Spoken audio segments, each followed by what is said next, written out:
Hello everyone, welcome to civil staff. मेरा नाम है निधि। आज की क्लास में हम करने वाले हैं सब्सिडरी बुक्स। ठीक है, इसमें हम स्पेशली बात करेंगे कैश बुक की। इससे पिछली जो हमारी क्लास थी उसमें हमने जर्नल जो था, books of original entry journal, वो चैप्टर पूरा कंप्लीट कर लिया था। आज की क्लास में हम डिस्कस करेंगे कैश बुक के बारे में। चलो तो स्टार्ट करते हैं आज की क्लास। सबसे पहले सब्सिडरी बुक्स या फिर इसको और हम क्या क्या बोलते हैं, स्पेशल जर्नल्स या फिर डे बुक्स भी कहते हैं, और अगर हम हिंदी में बात करें तो विशेष जर्नल भी कहते हैं, जिसमें हम क्या करते हैं। देखो, अगर आपकी छोटी ऑर्गेनाइजेशन है, स्मॉल ऑर्गेनाइजेशन है, फिर तो आप सिर्फ एक ही बुक प्रिपेयर कर सकते हो, एक ही रजिस्टर में आप सारी एंट्रीज पास कर सकते हो डेली, क्योंकि आपकी जो है ज्यादा ट्रांजेक्शन नहीं होती है। अगर होती भी है तो आपकी थोड़ी थोड़ी ट्रांजेक्शन अलग अलग टाइप की होती होंगी। ठीक है, बट अगर आपकी लार्ज ऑर्गेनाइजेशन है, ठीक है, आप बहुत ही लार्ज स्केल पे सामान खरीदते और बेचते हो, फिर जो है आपको क्या करना पड़ता है, फिर आपको स्पेशल बुक्स प्रिपेयर करना पड़ता है। स्पेशल बुक्स का मतलब क्या है, मतलब जितनी भी आपकी ऑर्गेनाइजेशन में कैश से रिलेटेड ट्रांजैक्शन होगी, जो भी आप कैश में चीज खरीद रहे हो या बेच रहे हो, उसके लिए आप अलग से कैश बुक बना दोगे। ठीक है, अगर आप कोई भी क्रेडिट पे सामान खरीद रहे हो, ठीक है, तो उसके लिए आप परचेज बुक बना दोगे। ऐसे ही सेम अगर आप क्रेडिट पे कोई सामान बेच रहे हो तो आप सेल्स बुक बनाओगे। ठीक है, और अगर आपके डेटर्स या क्रेडिटर्स भी बनेंगे, अगर आप क्रेडिट पे कर रहे हो या सेल पे कर रहे हो, तो आपका फिर bill receivable book and bills payable book, and अगर आपका कोई भी मिसलिनियस ट्रांजैक्शन हो रही है उसको आप जर्नल प्रॉपर में लिख दोगे। तो अगर लार्ज ऑर्गेनाइजेशन है तो इस तरीके की आप अलग अलग हर ट्रांजैक्शन के लिए अलग अलग बुक बना दोगे। ठीक है, अदरवाइज अगर आपकी छोटी ऑर्गेनाइजेशन है तो आप सिर्फ एक ही सिंपल जर्नल बनाओगे, जिसमें आप सारी जर्नल एंट्रीज पास करते जाओगे। ठीक है, तो सब्सिडरी बुक्स जो है वो इसलिए काम आती है ताकि बर्डन जो है वो कम हो जाए। ठीक है, जैसे कि देखो, पहले अगर कोई भी पर्सन है, अगर वो ये सारी एंट्रीज हैं लार्ज ऑर्गेनाइजेशन में, अगर वो अकेला पर्सन सारी एंट्रीज पास करेगा तो उस पर बहुत ज्यादा बर्डन आ जाएगा। तो लार्ज ऑर्गेनाइजेशंस क्या करती है, इन सबकी अलग अलग बुक रख देती है और उसके लिए अलग अलग पर्सन हायर कर देती है, और वो स्पेशली उससे ही रिलेटेड ट्रांजेक्शन उसमें रिकॉर्डिंग करता है। तो इससे क्या हो जाता है, वर्क जो है, काम जो है वो डिवाइड हो जाता है और एफिशिएंसी इंक्रीज हो जाती है। ठीक है, तो इसलिए सब्सिडरी बुक्स इंपॉर्टेंट है। अब हम देखते हैं यहाँ पे कैश ट्रांजैक्शंस के लिए हम कैश बुक प्रिपेयर करते हैं, तो इसमें आपके डिफरेंट डिफरेंट टाइप की कैश बुक होती है, अभी हम आगे पढ़ेंगे। Then credit purchase of goods के लिए हम परचेज बुक बनाते हैं। अगर आपने क्रेडिट सेल करी है तो सेल्स बुक, सेल्स रिटर्न है या रिटर्न इनवर्ड है, अगर आपने कोई सेल करी और वो सामान अगर आपके वापस आ रहा है, कुछ भी अगर कोई खराब आपने सामान बेच दिया, तो उसके लिए सेल्स रिटर्न बुक हो जाएगी। परचेजेस रिटर्न के लिए परचेज रिटर्न बुक हो जाएगी, अगर आपने कुछ सामान खरीदा और उसको वापस कर दिया, अगर आपको सामान सही तरीके से नहीं आया। देन ऑल अदर ट्रांजैक्शन, उसके अलावा जितनी भी ट्रांजैक्शन है वो हम जर्नल प्रॉपर में कर देते हैं। ठीक है, अब एडवांटेजेस देख लेते हैं, इसके क्या फायदे हैं सब्सिडरी बुक्स के। सबसे पहले डिवीजन ऑफ वर्क, जैसे मैंने आपको बताया कि जितना भी काम है वो अकॉर्डिंग टू एबिलिटी क्या हो जाएगा, डिवाइड हो जाएगा। जो जिसको जिस चीज की नॉलेज होगी, अगर आपको परचेजेस की नॉलेज है तो आप परचेज बुक बनाओगे, अगर आपको सेल्स की नॉलेज है तो आप सेल्स बुक प्रिपेयर कर दोगे। ठीक है, तो जिसमें जो एबिलिटी है, जिसको जिस तरीके की नॉलेज है, उसको हम वो वाला काम दे देंगे, तो ऐसे वर्क जो है वो डिवाइड हो जाता है। देन एफिशिएंसी इंक्रीज हो जाएगी। अब एक पर्सन जो है डेली परचेज की एंट्रीज पास कर रहा है, डेली परचेज बुक बना रहा है, तो उस चीज में क्या हो जाएगा, स्पेशलाइज्ड हो जाएगा। ठीक है, एक्सपर्ट हो जाएगा वो उस चीज का, उसको परचेज की इतनी नॉलेज हो जाएगी कि वो जो है बिल्कुल ही टाइम से कम में एंट्रीज पास करना स्टार्ट कर देगा। पोस्ट करने में भी इजी होगा। अब आपको पता है कि इसमें सारी परचेजेस की एंट्रीज आनी है, तो आप परचेजेस से रिलेटेड ही सारी एंट्री पास करोगे। आपको पता है इसमें परचेज रिटर्न की एंट्रीज आनी है, तो आप परचेज रिटर्न की एंट्री पास करोगे। तो जब आपके अलग अलग हर चीज के बुक होंगे, परचेजेस के, सेल के, कैश के, तो इससे जब आप लेजर बनाओगे, जर्नल के बाद लेजर बनाते हैं हम, तो जब आप लेजर बनाओगे तो आपको आसान हो जाएगा बहुत ज्यादा। ठीक है, देन इजीनेस इन चेकिंग, अगर आपने किसी भी तरीके का एरर चेक करना है, किसी भी तरीके की गलती चेक करनी है, फाइंड आउट करना है, तो आप जो है इजीली उस पर्टिकुलर बुक में जाके अब जर्नल में क्या होगा, अगर आपने सारी एंट्री एक ही जगह पास करी हुई है, उसमें ढूंढना मुश्किल हो जाएगा कि ये वाली गलती, ये वाली एंट्री में गलती है, तो वो एंट्री आप ढूंढते रह जाओगे। अदरवाइज अगर आपको पता है परचेजेस से रिलेटेड गलती हुई है, तो आप सीधा परचेज बुक ओपन करोगे, वहां पे चेक कर लोगे। अगर आपको पता है सेल्स बुक में गलती हुई है, तो आप सेल्स बुक उठाओगे, उसमें गलती चेक कर लोगे, ठीक है। नेक्स्ट है protection from errors and fraud. अब सारे अपनी अपनी बुक प्रिपेयर कर रहे हैं, तो एरर के या फ्रॉड के चांसेस जो है वो बहुत कम हो जाएंगे। एंड इट इज फ्लेक्सिबल, तो यहाँ पे आपकी टोटल 8 सब्सिडरी बुक्स होती हैं, ठीक है। ये देखो 8 सब्सिडरी बुक्स होती हैं, तो 8 सब्सिडरी बुक्स में से ऑर्गेनाइजेशन पे डिपेंड करता है या फिर कंपनी पे डिपेंड करता है, उसने जितनी भी बुक्स बनानी है वो अपने नीड के अकॉर्डिंग बना सकता है। कोई फिक्स्ड नहीं होता कि अपने 8 की 8 ही सब्सिडरी बुक्स बनानी है, ठीक है।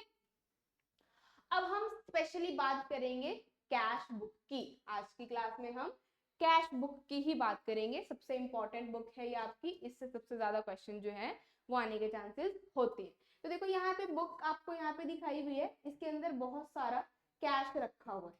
तो क्या ये वाली कैश बुक होती है जिसके अंदर आप बहुत सारा कैश रखते हो? नो। कैश बुक कौन सी होती है? जिसमें आप सारी कैश की transaction as well as bank से रिलेटेड ट्रांजैक्शन लिखते हो, ठीक है। तो अब यहाँ पे आपने कुछ चीजें जो है वो याद रखनी है। यहाँ पे कैश एंड बैंक ट्रांजैक्शंस आप रिकॉर्ड करते हो, ठीक है। सेकंड है, इसमें कोई भी क्रेडिट, जो भी आपने उधार पे सामान खरीदा बेचा, वो चीज नहीं आती, वो रिकॉर्ड नहीं करते। फिर नेक्स्ट इंपॉर्टेंट चीज है, जो कैश बुक का बैलेंस है, जो आप बैलेंस ब्रॉट डाउन निकालते हो, तो कैश बुक का बैलेंस हमेशा डेबिट साइड आता है, ठीक है। जो कि आपका बैलेंस ब्रॉट डाउन कहलाता है, तो ये हमेशा डेबिट साइड ही रहेगा, ये इंपॉर्टेंट है, ठीक है जी। चलो नेक्स्ट है, अगर आप कैश बुक बना रहे हो, तो जब आप लेजर में पोस्टिंग करते हो सारी एंट्रीज की, उसके बाद तो आपको फिर अलग से कैश अकाउंट नहीं बनाना पड़ता। वही कैश की जितनी भी ट्रांजैक्शन होगी वो आपकी कैश बुक में ही रहेगी, आप उसके अलावा सारी एंट्रीज जर्नल लेजर में क्लासिफाई कर दोगे, कैश अकाउंट नहीं बनाते आप, ठीक है। तो ये इंपॉर्टेंट चीजें हैं कैश बुक से रिलेटेड। अब डेफिनेशन देख लो कैश बुक की। A cash book is a primary accounting book used to record all cash and bank transactions. It provides a detailed record of all transactions related to cash and bank balance, allowing for easy tracking of the company's financial activities. अगर आपको कोई भी financial transaction related to cash या bank track करना है, देखना है, तो आप जो है वो कैश बुक में जाके देख सकते हो। सबसे ज्यादा एंट्रीज जो है वो कैश बुक में ही पास करते हैं, क्योंकि सबसे ज्यादा जो ट्रांजैक्शंस देखी जाती है वो कैश या बैंक से रिलेटेड ही देखी जाती है। चलो अब हम पर्पस देखते हैं, हम क्यों कैश बुक बनाते हैं। To record all cash receipt and payments, to keep track of bank transaction, ठीक है, and to serve as a subsidiary ledger for the cash and bank account in the journal ledger. तो आपको laser में दोबारा से cash account नहीं बनाना पड़ता, वो कैश बुक ही आपकी कैश अकाउंट की तरह काम करती है, ठीक है। चलो अब हम डिफरेंस देख लेते हैं किसके बीच, cash account and cash book के बारे में, ठीक है। तो ये बहुत इंपॉर्टेंट है इनका डिफरेंस। सबसे पहले मीनिंग देखो, कैश बुक क्या था, जहां पे आप कैश एंड बैंक ट्रांजैक्शंस को रिकॉर्ड करते हो। कैश अकाउंट क्या होता है, ये लेजर का पार्ट होता है, ठीक है। लेजर के अंदर एक अलग से अकाउंट होता है जहां पे आप ट्रांजैक्शंस रिकॉर्ड करते हो, कहां से, जर्नल से, ठीक है। कैश बुक जो है वहां पे आप डायरेक्टली ट्रांजैक्शंस पास कर रहे हो, मतलब ये जो बुक है ये भी आपकी ओरिजिनल एंट्री जैसे ही फर्स्ट हैंड एंट्रीज ही आप पास कर रहे हो। कैश बुक में आप जर्नल से फिर नहीं पास कर रहे एंट्रीज, डायरेक्टली आप कैश ट्रांजैक्शन कैश बुक में लिख रहे हो। पर कैश अकाउंट जो है वो जर्नल में पहले आप एंट्रीज पास करते हो, जैसे कैश टू सेल्स, तो वो वाला कैश जो है वो आप कैश अकाउंट बनाओगे लेजर में और उसमें वो अमाउंट डालते जाते हो, ठीक है। नेक्स्ट है नीड फॉर जर्नल। अगर आपने कैश बुक बनाई है तो there is no need to maintain a separate journal for cash transaction. अगर आपने कैश बुक अलग से बनाई हुई है तो आपको फिर जर्नल में कैश की एंट्रीज वहां पे पास करने की जरूरत नहीं होती। लेकिन कैश अकाउंट अगर आप बना रहे हो तो आपको जर्नल में एंट्रीज पहले पास करनी पड़ेगी, फिर ही आप अकाउंट बना पाओगे लेजर में, ठीक है। नेक्स्ट है cash book is both journal as well as ledger as it is both subsidiary book and principal book. तो ये भी याद रखना है पॉइंट, जो कैश बुक है उसको हम subsidiary book and principal book दोनों ही बोलते हैं। प्रिंसिपल बुक हम लेजर को बोलते हैं, ठीक है। तो ये लेजर की तरह भी है और जर्नल की तरह भी है। लेजर की तरह कैसे है, जर्नल की तरह कैसे है, अभी हम सिमिलैरिटीज में देखेंगे इसकी।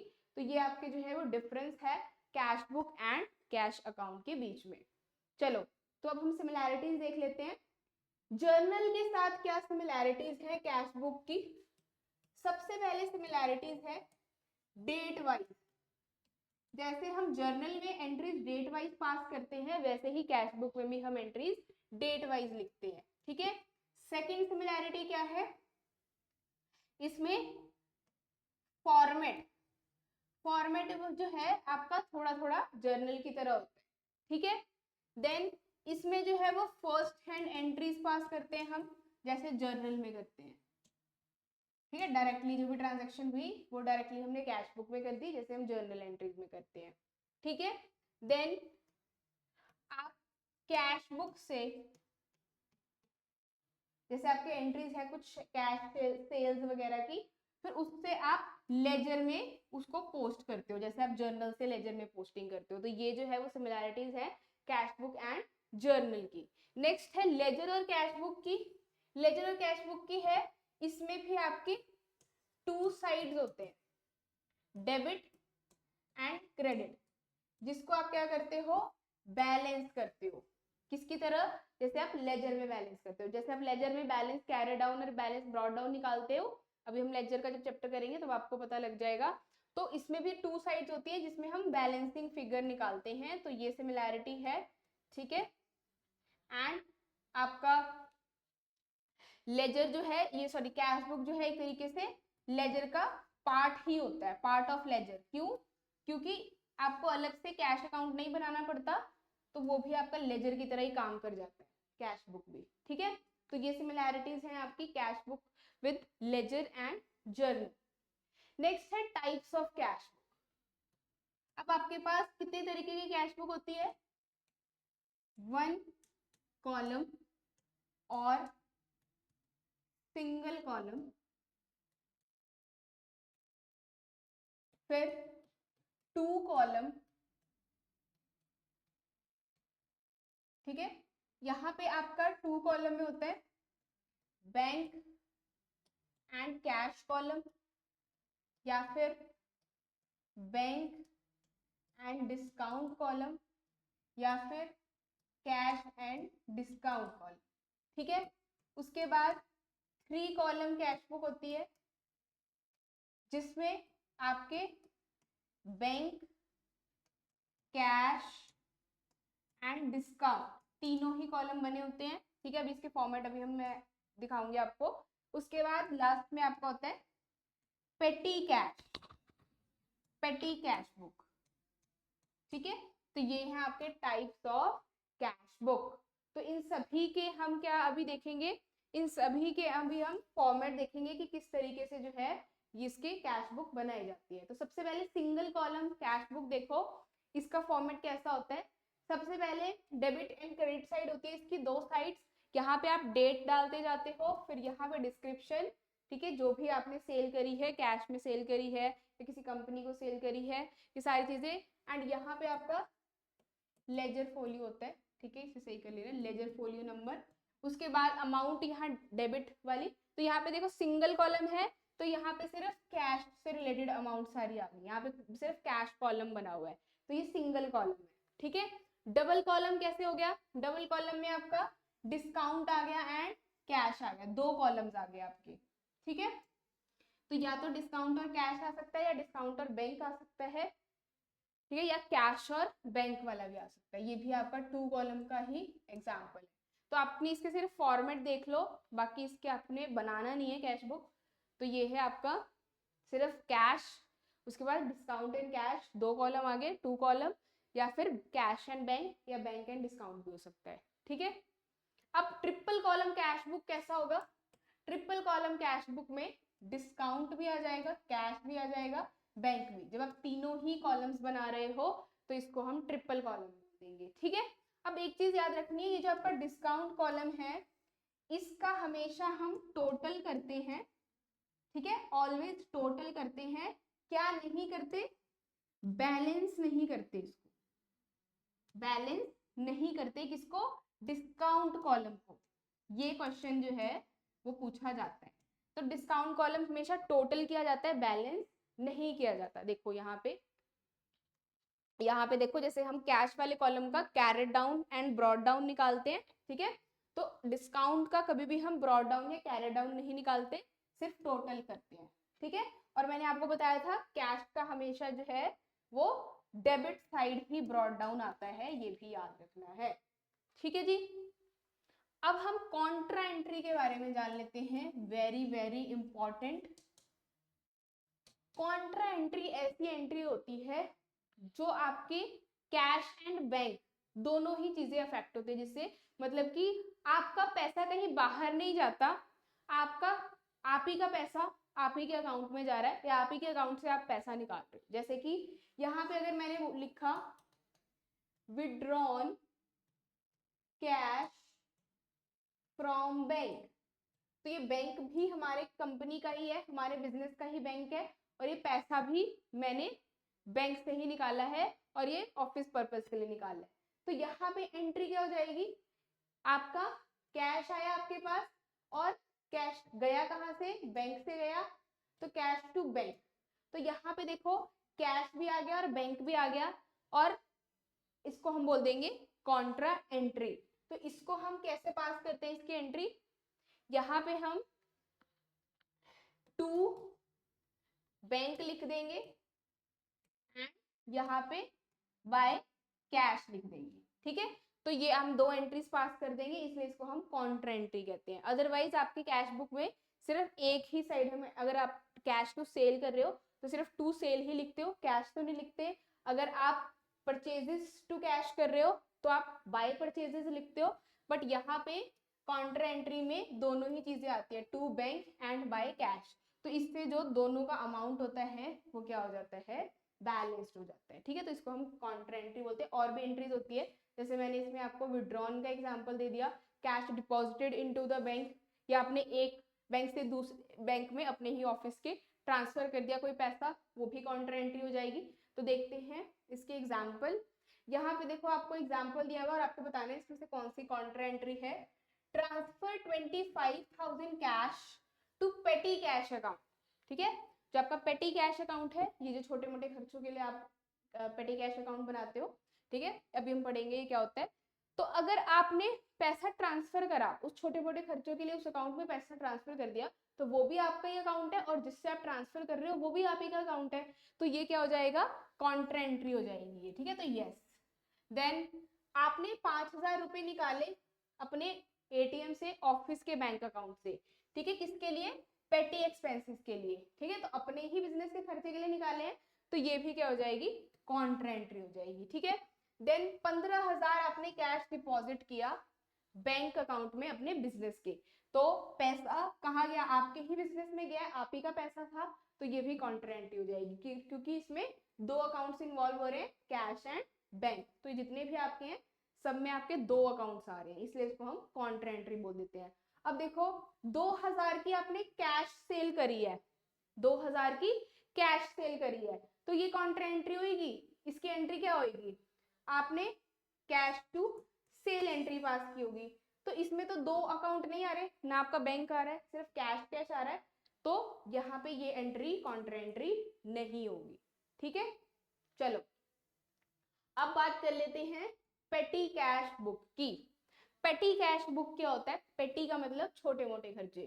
तो हर बिजनेस में जो है वो छोटे मोटे खर्चे होते हैं, जैसे कोई मशीनरी का नट ढीला हो गया, उसको ठीक करा दिया रिपेयर का, उसकी कॉस्ट आ गई 50-60 रुपए, या आपने कोई ऑयल खरीद लिया मशीन में डालने के लिए, वो 50-60 रुपए का आ गया, या आपके जो स्टेशनरी के खर्चे हैं, पेंसिल पेन है ना, डेली ऑफिस में जो आपका यूज होना है, नोट पैड वगैरह, तो स्टेशनरी का खर्चा हो गया। तो जितने भी आपके छोटे छोटे खर्चे हैं, स्मॉल एक्सपेंसेस हैं, उसके लिए एक अलग से हम पेटी कैश बुक बना लेते हैं। क्यों बनाते हैं, अब अगर आपके 10 रुपए 20 रुपए 30 रुपए के खर्चे हो रहे हैं डेली, अगर वो भी आप कैश बुक में लिखते जाओगे तो आपकी कैश बुक जो है वो तो भर जाएगी, ठीक है, बहुत जल्दी भर जाएगी, और आपकी जो है एंट्रीज भी इतनी सारी हो जाएंगी, छोटी छोटी 10-10 रुपए की, 20-20 रुपए की।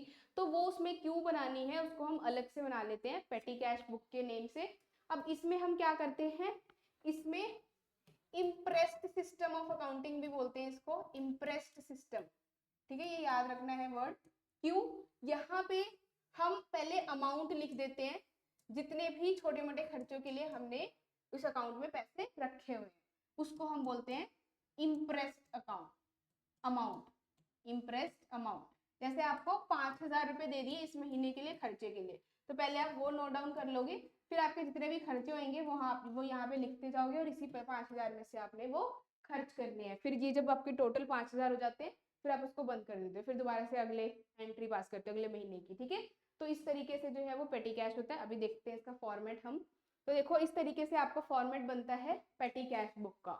ये बिल्कुल ही डिफरेंट है आपके कैश बुक एंड जर्नल से, लेजर से, ठीक है। तो इसका फॉर्मेट जो है बहुत ही ध्यान से देखिए। यहाँ पे देखो सबसे पहले आपको रिसिप्ट दिया हुआ है, रिसिप्ट वही है आपका इम्प्रेस्ड अमाउंट, जो आपको पैसा दिया गया है खर्च करने के लिए छोटे मोटे। तो 450 रुपए आपको इम्प्रेस्ड या रिसिप्ट दिया हुआ है। फिर आपने डेट लिखी, उसके बाद यहाँ पर्टिकुलर में, अब यहाँ ध्यान से देखो पर्टिकुलर में टू और बाय जो है वो इकट्ठा आ रहा है, to and by. Otherwise to debit की साइड लिखते हैं हम टू वाली चीजें, और बाय हम क्रेडिट वाली साइड लिखते हैं, है ना। बट यहाँ पे टू और बाय एक ही साइड आएगा, और उसके बाद यहाँ पे हम टोटल का कॉलम बनाएंगे, और ये टोटल किसका होगा, जितने भी आपके खर्चे हैं। तो यहाँ पे सारे खर्चों का नाम लिख देंगे, और जितनी जितनी अमाउंट आप उसके लिए पे कर रहे हो उसके नीचे आती रहेगी। जैसे कन्वेंस एक्सपेंसेस में यहाँ पे आपने खर्चा किया किस तारीख को, 4 जनवरी को, तो आपने बाय कन्वेंस लिख के 50 रुपए इसके नीचे लिख दिए। फिर कार्टेज एंड कैरेज के 50 रुपए आपने 3 जनवरी को करवाया, आपने कोई सामान मंगाया होगा उसके कैरेज एक्सपेंसेस दिया होगा, जो भी सामान लेकर आया उसको पैसे दिए होंगे, तो 50 रुपए इसके आपने इसके नीचे लिख दिए। फिर सन्ड्रीज वो इसके नीचे लिख दिए। तो आपने फिर इन सबका टोटल कर दिया, जितने भी आपके एक्सपेंसेस थे हर कॉलम का टोटल कर दिया। तो देखो यहाँ पे 450 रुपए आपके बन गए, ठीक है। तो यहाँ पे फिर आपने नेक्स्ट मंथ का स्टार्ट कर दिया बैलेंस ब्रॉट डाउन करके, ठीक है जी। अच्छा ठीक है, आपका जो है 250 हुआ है खर्चा, तो 250 में से 450 में से माइनस कर दिया, तो आपका 250 रुपए, अच्छा ठीक है 250 रुपए और ऐड कर दिए। तो ये हो गया आपका पेटी कैश बुक का फॉर्मेट। तो देख लो आपका बहुत अलग है, यहाँ पे टू और बाय साइड, देन एक्सपेंसेस के आपके फिर अलग से होते हैं, यहाँ पे डेबिट क्रेडिट वाला कोई सिस्टम नहीं है। फिर आपकी टोटलिंग की जाती है, फिर brought down and carry down निकाला जाता है, ठीक है जी। तो ये था आपका कैश बुक का चैप्टर। एक बार फिर से रिवाइज कर लेते हैं।